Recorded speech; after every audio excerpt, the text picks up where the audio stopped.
This is a very quick demo to show why I prefer using the sensor blocks to control player movement than using the event blocks. On the screen at the moment we have a base typical of the game Space Invaders. Let's set it up using event blocks. When the left arrow is pressed,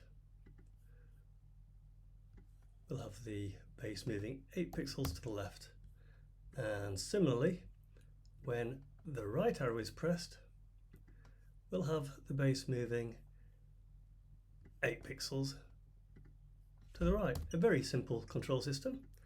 Let's give it a go. Press the left arrow. It works, but not great. Press the right arrow, you see it moves, pauses, then moves again. Left arrow, moves, pauses, moves again. It's a working system, but it's not a great control system.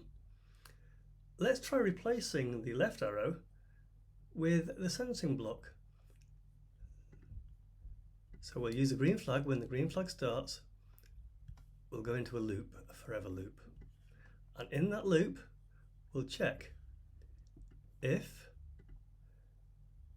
the left arrow is pressed, then it will change x by -8.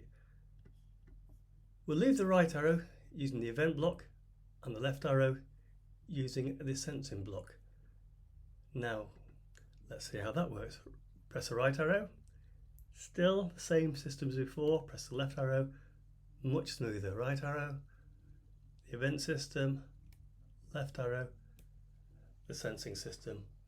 Also note that even when the project isn't running, if I press the right arrow, the event block will still activate. I can't move it left, but the event block for the right arrow still allows me to move it. This generally isn't what we'll want in a game. We want to be able to control when the script is running. We don't want that script to be running if we're on the front end of the game. If we're not actually playing the game, we don't want to be able to move right. So that's another reason why it's a much nicer system if we stick with the sensing blocks. So let's move that in there for the right arrow as well. If the right arrow is pressed, change x by 8. And now, if it's not running, right arrow does nothing, left arrow does nothing. As soon as I run the game, I can press the left arrow and the right arrow. I get smooth, immediate controls, very nice for gameplay.